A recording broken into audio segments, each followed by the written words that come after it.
Hi guys, welcome or welcome back to the Sketch School of Art and Creativity. I am Anshika Goswami, fashion design graduate from NIFT Kolkata. आज हम अपने previous topic को ही आगे बढ़ाने वाले हैं जहाँ पे हम NIFT में बी डिज़ाइन के अंडर बैचलर्स ऑफ डिज़ाइन के अंडर में जितने भी डिपार्टमेंट्स आ रहे हैं उनके बारे में हम बात कर रहे थे। हमने अपने फर्स्ट एपिसोड में कवर किया fashion design department, leather design department and textile design department.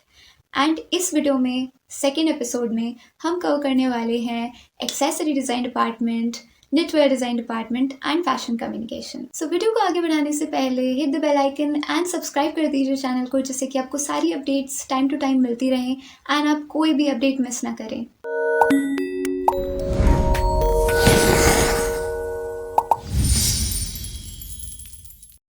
Guys, हम बात शुरू करते हैं एक्सेसरी डिज़ाइन से। अब एक्सेसरी डिज़ाइन अपने आप में ही काफ़ी कंफ्यूज कर देने वाला एक टर्मिनोलॉजी है, जहाँ पे हम सोचते हैं किस चीज़ की एक्सेसरी होंगी।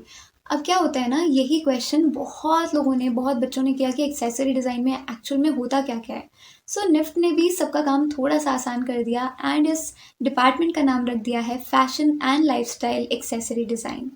क्या होता है ना, यहाँ पे इस डिपार्टमेंट में चीज़ें दो तरफ बटी हुई हैं, जहाँ पे हम लोग पहले बात करेंगे फैशन एक्सेसरीज़ की एंड सेकेंडली बात करेंगे हम लाइफस्टाइल एक्सेसरीज़ की। तो फैशन एक्सेसरीज़ में आप जैसे ही जानते हैं कि क्या क्या चीज़ें आ सकती है। ज्वेलरी डिज़ाइन आ सकता है, बैग्स हो सकते हैं, वॉचेस हो सकते हैं, शूज़ हो सकते हैं। ये सब एक्सेसरी डिज़ाइन में, फैशन एक्सेसरी डिज़ाइन में आएगा। एंड अगर हम बात करें लाइफस्टाइल एक्सेसरी डिज़ाइन में, लाइफस्टाइल में क्या क्या चीज़ें आएंगी हमारी related to industrial design somehow, जहाँ पे हम बात करेंगे फर्नीचर्स की, जहाँ पे हम बात करेंगे सूटकेसेस की और ऐसे डेली लाइफ प्रोडक्ट्स की, जहाँ पे लाइफस्टाइल प्रोडक्ट्स की बेसिकली, जहाँ जिन चीज़ों की हमें रोज़ ज़रूरत पड़ती है या फिर हम उसे बहुत सारी चीज़ें उसमें होम डेकोर के अंदर भी आती हैं, बट हम होम डेकोर के अंदर नहीं कर सकते बिकॉज वो बहुत ज़्यादा हम उसे टेक्निकल वे में नहीं स्टडी कर पाएंगे।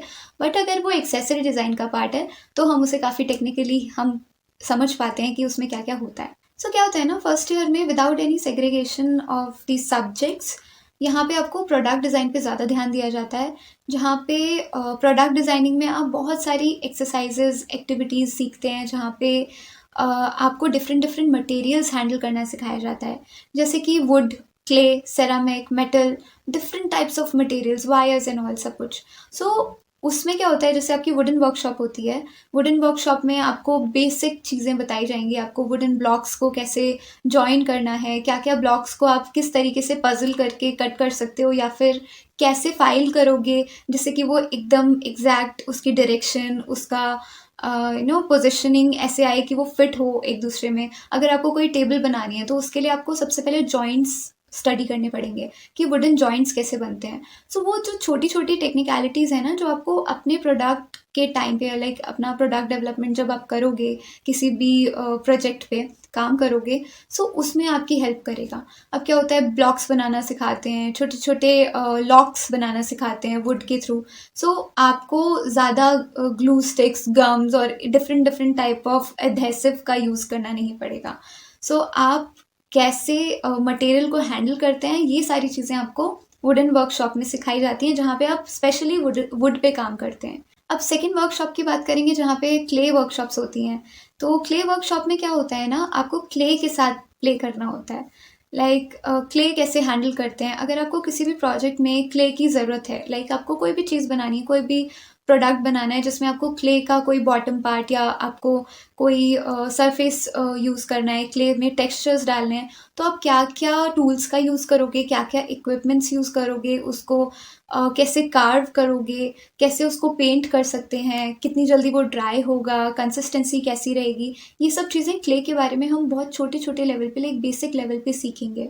तभी हमें समझ में आएगा, जब हम फाइनल लाइव प्रोजेक्ट पे काम करेंगे अपने, तो हमें समझ में आएगा कि ओके, टेक्निकली कितना थिक होना चाहिए क्ले, कैसे कितना थिक वो होना चाहिए जिससे कि हम उस पर कार्विंग कर पाएँ या फिर पेंट कर पाएँ, या उसको कितना ड्राई होने देना है, या वो कितना टाइम लेता है मोल्ड होने में, या सारी चीज़ें हमें टेक्निकल वे में बताई जाती हैं, समझाई जाती हैं। Same goes for metal workshops. Metal workshop में अब क्या होता है कि हम सारी बड़ी बड़ी मशीन्स तो नहीं ला सकते हैं हर सेंटर में, बट बेसिक लेवल पे हमें सिखाया जाता है कि मेटल के साथ काम कैसे किया जाए। अब मेटल वायर्स होती हैं, उनके साथ कैसे प्ले किया जाए, वर्क किया जाए। अब हमें कोई चीज़ बनानी है, समझ लीजिए हमें बनाना है कोई प्रोजेक्ट, जैसे कि कोई लैम्प या फिर कोई भी टेबल टॉप एक्सेसरी प्रोडक्ट। तो उसमें हमें वायर्स यूज़ करनी है या फिर मेटल का प्लेट्स यूज़ करनी है, मेटल स्ट्रिप्स यूज़ करनी है। तो हम कैसे करेंगे? अब क्या होता है कि मेटल का भी कितना हमें टेम्परेचर रखना है कि मेटल को हम मोल्ड कर पाएँ, हमें कितना उसे हीट करना है, कितना हमें उसे ठंडा करना है, कैसे हमें उसे रखना है, सारी चीज़ें बहुत छोटी-छोटी, कितने इक्विपमेंट्स लगेंगे, टूल्स लगेंगे, क्या-क्या चीज़ें कैसे-कैसे यूज़ होगी, कैसे मोल्ड करने पे कैसे पैटर्न्स बनेंगे, इवन हम मेटल पे कैसे हम कार्विंग कर सकते हैं या फिर टेक्सचर्स डाल सकते हैं। ये सारी छोटी-छोटी चीज़ें हमें वर्कशॉप्स के थ्रू, एक्सरसाइज़ेस के थ्रू सिखाई जाती है। अब इससे थोड़ा आगे आएँ तो इन्हीं सब चीज़ों के थ्रू हम बनाना सीखते हैं इंस्टॉलेशंस।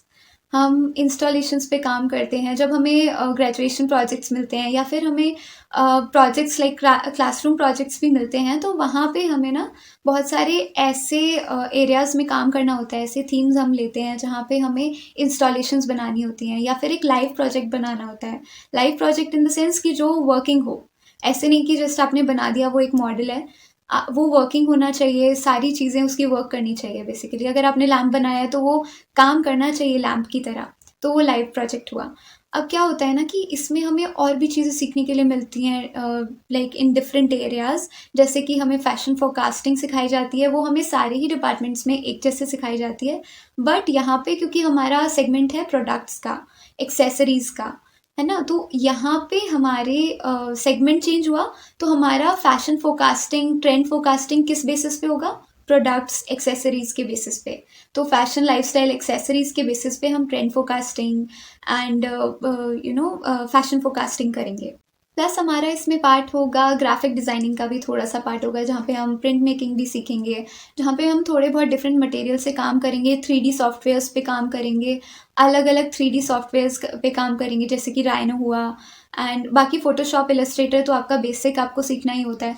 बट ग्राफिक साइड भी जाएँगे, जिससे कि हम प्रोडक्ट डेवलपमेंट में या फिर हम बाकी जगह पे अपना सिर्फ इमेजिनेशन से हम पेपर पेन पे ही काम ना करें, हम डिजिटल भी कर सकते हैं, डिजिटलाइज़ भी कर सकते हैं अपने वर्क को। तो वो अपने बेसिक लेवल पे वो चीज़ भी हमें सीखने के लिए मिलती है, जिससे कि अगर हम चाहें तो उसमें आगे करियर बना सकते हैं, हम ग्राफिक डिज़ाइन में जा सकते हैं। अब हम बात करते हैं निटवेयर डिपार्टमेंट की। अब निटवेयर क्या होता है?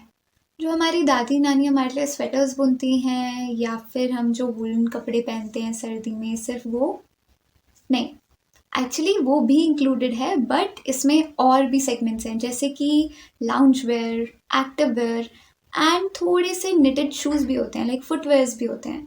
सो हम ये सारी चीज़ों को निटवेयर डिपार्टमेंट में सीखते हैं। बहुत सारे कपड़े ऐसे होते हैं जो निटवेयर में आते हैं, जैसे कि टी शर्ट्स, जो हम रोज़ हॉइजरी की टी शर्ट्स पहनते हैं, हम क्रॉप टॉप्स पहनते हैं, इवन हम लाउंज वेयर्स पहनते हैं एंड बहुत सारे ऐसे टी शर्ट्स, शॉर्ट्स, इवन जितने भी हमारे कंफर्ट वेयर होते हैं ना, वो ज़्यादातर निटेड होते हैं। सो हम सिर्फ इस सेगमेंट को वहीं तक लिमिट नहीं कर सकते कि वो स्वेटर्स ही होंगे, क्योंकि हम लोगों को एक बचपन से एक कंसेप्ट होता है कि निटिंग मतलब बुनना होता है, एंड बुनने से हम सिर्फ एक आइडिया लगा पाते हैं कि वो स्वेटर्स होंगे या फिर वो कुछ कैप्स होंगे, वूलन कैप, मतलब वूलन मटेरियल होगा, बट ऐसा नहीं होता। सो निटवेयर डिपार्टमेंट अपने आप में ही बहुत वेग सेक्टर है, जहाँ पे हमें बहुत सारी चीज़ें नहीं पता होती कि क्या चीज़ निटवेयर में आएगा क्या नहीं, बट वो डिसाइड करती है कौन सा वीव है, कैसे उसको बुना गया है, जैसे हम वीव कहते हैं, तो कैसे उसे बुना गया है, कैसे बनाया गया है, कौन से उसमें थ्रेड्स यूज़ हुए हैं एंड क्या उसमें स्ट्रेच है। अलग डिफरेंट डिफरेंट टाइप्स के स्ट्रेच होते हैं, तो वहीं पे फैब्रिक्स बदलते हैं। जैसे कि अगर हम डिफरेंट डिफरेंट फैब्रिक्स का नाम लें जो निटवेयर के अंडर में आते हैं, जैसे कि डेनिम, वेलोर, स्पोगा, वेलवेट, जहाँ पे स्पोगा, वेलवेट, वेलोर लग्जरी वेयर में भी आते हैं। सो सिर्फ ऐसा नहीं है कि निटवेयर सिर्फ हमारे तक ही लिमिट है कि हम अगर घर पे हैं, कंफर्ट जोन में, एकदम कंफर्ट वेयर में है, तो हम निटेड कपड़े पहनेंगे। इट्स लाइक लग्जरी वेयर में भी काफ़ी ज़्यादा निटवेयर की कैटेगरीज होती हैं। आगे बात करें तो निटवेयर्स के लिए पर्टिकुलर मशीन्स होती हैं, वो बेसिक जो स्यूइंग मशीन हमारी होती है उनसे नहीं हम उसे सिल सकते हैं कोई भी निटवेयर मटेरियल को, बिकॉज़ क्या होता है कि वो इतना ज़्यादा स्ट्रेची होता है कि वो स्टेबल नहीं रह पाता है। तो उसके लिए डिफरेंट मशीन्स आती हैं जहाँ पे हम फ्लैट लॉक और ओवरलॉक मशीन्स होती हैं जहाँ पे हम उन्हें फिनिश करने के लिए, उसकी सीम्स को फिनिश करने के लिए यूज़ करते हैं। तो वो मशीन्स बेसिकली सिलती भी जाती हैं एंड जो एक्स्ट्रा फैब्रिक होता है, जो एक्सेस फैब्रिक होता है, वो कट करती जाती हैं। तो एक बहुत अच्छा फिनिश आता है एंड उससे वो कपड़ा भी नहीं कटता, बिकॉज अगर हम बेसिक मशीन्स उन पे यूज़ करेंगे तो निटवेयर का जितने भी कपड़े होते हैं ना, वो इतने ज़्यादा स्ट्रेची होते हैं कि वो कपड़ा कट जाता है हमारी मशीन से एंड हमारी नीडल्स बहुत ज़्यादा पतली होती हैं। एंड बाकी एरियाज़ की बात करें तो यहाँ पे भी हमें डिजिटल प्रिंट्स करने सिखाए जाते हैं फैब्रिक्स पे एंड फैशन इलस्ट्रेशंस करना सिखाया जाता है, जिसे हम क्रोकी भी बोलते हैं। And fashion forecasting, trend forecasting, ये सब हमें सारे ही डिपार्टमेंट्स में ज़्यादातर सिखाया जाता है। तो that's all about knitwear department. अब हम आगे बढ़ते हैं। So guys, I hope that you are liking the video so far, but here is a very important announcement for all of you. So Sketch School of Art and Creativity is conducting free live demo classes for NID, NIFT and UCED aspirants, and these live demo classes will be conducted by all India expert faculty members who have helped thousands of students to crack the design entrance examination. So guys, क्या होता है ना कि students को काफी ज्यादा doubt होता है related to design career, पता नहीं होता कि entrance के लिए कैसे prepare करना है, क्या prepare करना है, from where to prepare. We have so many doubts, right? And even about design colleges, that कौन से college हमारे लिए अच्छे होंगे, which college to target, what are the departments, which course will I like. तो बहुत सारी चीज़ें होती हैं जो पता ही नहीं है, इतनी ज़्यादा information भी available नहीं है regarding design and design entrance examinations. YouTube पे हम सर्च करते रह जाते हैं, Google पे सर्च करते रह जाते हैं और हमारा बहुत ज़्यादा टाइम वेस्ट हो जाता है. So if you enroll in our free live demo classes, we will guide you regarding design and design entrance examinations completely. जो भी तुम्हारे डाउट्स है तुम उसको अनम्यूट करके पूछ सकते हो and we will clear all your doubts. Also to help you guys out, as this is a very big problem among the students कि उनके पास प्रीवियस ईयर पेपर्स नहीं होते हैं of NID, NIFT and UCED, तो उन्हें पता नहीं होता है कि किस टाइप के क्वेश्चंस आने वाले होते हैं और उन्हें कैसे प्रिपेयर करना है. So obviously in our live demo classes we will also tell you the complete secret strategy that we follow, but we will also provide you free NID, NIFT and UCED previous year papers, जिससे कि आपको idea लग जाएगा कि कैसे questions आने वाले हैं और भी अच्छे समझ में आएगा कि हम आपको जो स्ट्रैटेजी बता रहे हैं उसको कैसे फॉलो करना है. Also guys, as our coaching is completely online, तो हमारी जितनी भी क्लासेस होती हैं it is always held between 8 PM to 10 PM. तो अगर आप अपने स्कूल जाते हो, ट्यूशन जाते हो, सब कुछ मैनेज कर सकते हो आप along with the entrance exam preparation, which is a very big thing, क्योंकि आपका जो फिजिकल एक्सर्शन है वो भी बहुत ज़्यादा बचता है, आपका जो टाइम है वो ज़्यादा अच्छे से मैनेज हो पाता है. और यही रीज़न है कि हमारे स्टूडेंट्स हर बार NID, NIFT and UCED examinations को क्रैक कर लेते हैं. So if you have mobile, tab, laptop, anything out of these, तो आप आराम से घर बैठे हमारे फ्री डेमो क्लासेस को अटेंड कर सकते हो बिना किसी हासिल के. And our strategy to teach the students is quite amazing, क्योंकि हम लोग 3D मॉडल्स के थ्रू, 3D सॉफ्टवेयर्स के थ्रू स्टूडेंट्स को पढ़ाते हैं, जिसकी वजह से आप ड्राइंग, एप्टीट्यूड, सारी चीज़ों को क्लास में ही ईजिली सीख जाते हो और आपको एक्स्ट्रा टाइम बहुत ज़्यादा देने की जरूरत नहीं पड़ती है सेल्फ स्टडी के लिए. एंड इसी से आपका एंट्रेंस एग्जामिनेशन क्रैक हो जाता है. And yes guys, this is the most important part that I am going to say right now, कि अगर आपका NID, NIFT या फिर UCED एग्जामिनेशन क्रैक नहीं होता है after our coaching, then we will provide you full fee refund. 100% fee refund होगा आपको हमारी तरफ से. और ये हम इसीलिए कर रहे हैं because we are 100% confident related to our teaching methods, our strategy and our faculty members are so good कि आप अगर consistent हो और dedicated हो तो आपका 110% या तो NID, या तो NIFT, या तो UCED क्रैक हो ही जाएगा. So this is a win-win situation for all of you, but obviously you don't need to straight away enroll in our coaching. आप पहले free demo classes attend करो, and to enroll in our free demo classes you simply have to WhatsApp us or call us on the number which is visible on the screen. तो फटाफट से video को pause करो, number को save करो और हमें WhatsApp या फिर कॉल करो and book your seat for our free demo classes right now. So see you in the classes guys. अब वीडियो कंटिन्यू करते हैं. तो गाइज, अब हम बात करते हैं फैशन कम्युनिकेशन डिपार्टमेंट के बारे में, जहाँ पे आपको नाम से ही समझ में आ रहा होगा कि कम्युनिकेशन है बेसिकली. सो आपको कम्युनिकेट करना है through our projects, through our way of taking inspiration, कि हम लोग क्या अपने प्रोजेक्ट के लिए इंस्पिरेशन ले रहे हैं, हम लोग क्या कर रहे हैं प्रोजेक्ट में.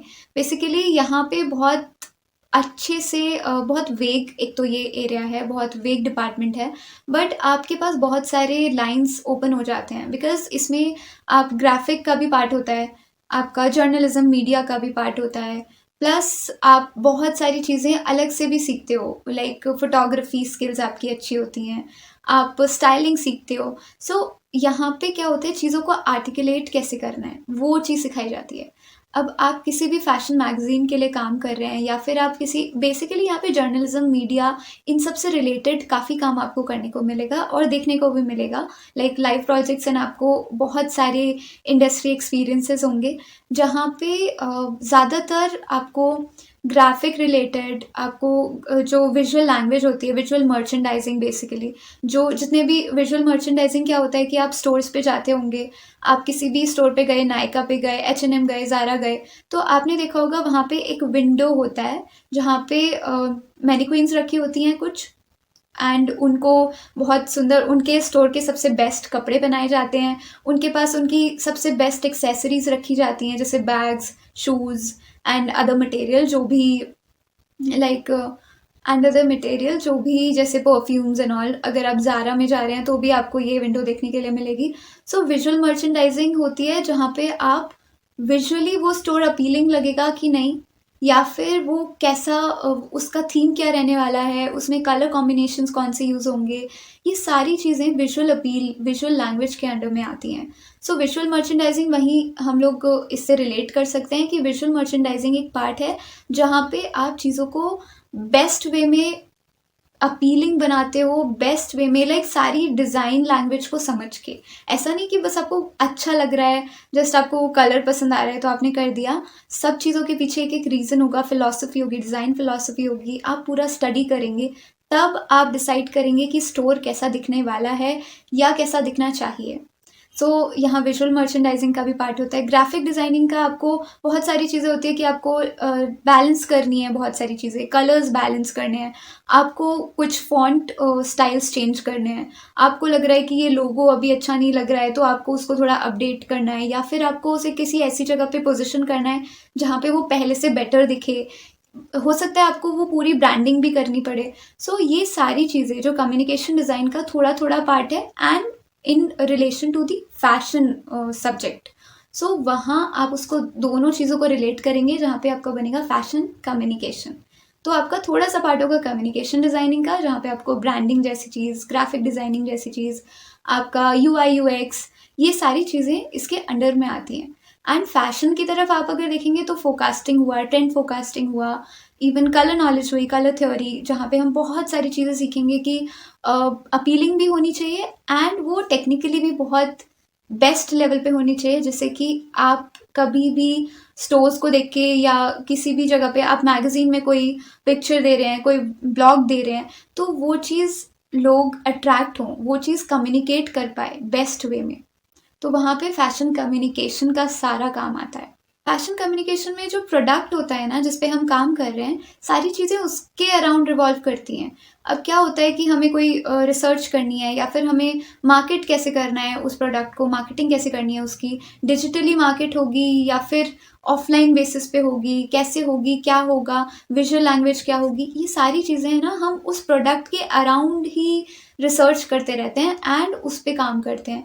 ऐसा नहीं होता है कि हम सब चीज़ें हाइपोथेटिकल सोचें एंड सारी चीज़ें हम हाइपोथेटिकली एक डेटा निकालना है, बट हमारे पास लाइव प्रोजेक्ट्स भी करने के लिए होते हैं, हमारे पास और भी इंडस्ट्री प्रोजेक्ट्स भी होते हैं जहाँ पे हमें सिर्फ प्रोजेक्ट के अराउंड अपना सारी चीज़ें रखनी है। ऐसा नहीं है कि जैसे हम लोग बाकी डिज़ाइन डिपार्टमेंट्स में क्या होता है कि हम क्रोकीज़ बनाते हैं, फिर कलर कॉम्बिनेशन सेट करते हैं, फिर हम हम क्लोथिंग उस पर जाते हैं कैटेगरी में, फिर हम कलर्स के साथ कपड़े डिसाइड करते हैं, पैटर्न डिसाइड करते हैं, फिर हम पैटर्न बनाते हैं, फिर कट करते हैं, फिर सीव करते हैं। तो क्या चीज़ होती है ना, वो सब चीज़ें, वो वाला पार्ट फैशन कम्युनिकेशन में नहीं होता, तो ये थोड़ा सा हेक्टिक कम होता है, बट ये अदर वे में काफ़ी इंटरेस्टिंग और इंडल्जिंग डिपार्टमेंट है, बिकॉज इसमें आपको बहुत ज़्यादा हैंड स्किल्स नहीं चाहिए, बट आपको बहुत ज़्यादा दिमाग चलाना होगा, आपको बहुत सारी चीज़ें सीखनी होंगी, बहुत छोटी छोटी चीज़ें कि फ़ोटोग्राफ्स कैसे ली जाती हैं। आपको फैशन डिज़ाइनिंग में इतनी ज़्यादा ज़रूरत नहीं पड़ेगी फ़ोटोग्राफी एंड ऑल की, वो आप करवा सकते हैं बाहर से, क्योंकि आपका मेन काम वो नहीं होता। बट कम्युनिकेशन डिज़ाइन में फ़ोटोग्राफी भी आपका एक मेन काम होगा, डिजिटल मार्केटिंग आपका मेन सब्जेक्ट्स में होगा। आप कैसे उस प्रोजेक्ट को अपने बेस्ट लेवल पे ले जा सकते हो, ये सारी चीज़ें आपको खुद से मेहनत करके देखनी पड़ेंगी। तो ये था फैशन कम्युनिकेशन डिपार्टमेंट। एंड आज जितने भी डिपार्टमेंट्स के बारे में हमने बात करी है वो थे accessory design department, knitwear design department and fashion communication department. अगर आपने फर्स्ट एपिसोड इस वीडियो का नहीं देखा है तो हम डिस्क्रिप्शन बॉक्स में इसका लिंक दे देंगे एंड आप फर्स्ट वीडियो भी जाके देखिए, जिससे कि आपको fashion design department, leather design department and textile design department के बारे में भी बहुत सारी डिटेल में नॉलेज मिल पाए। तो आज के लिए इतना ही। Thank you so much and all the very best for your future guys.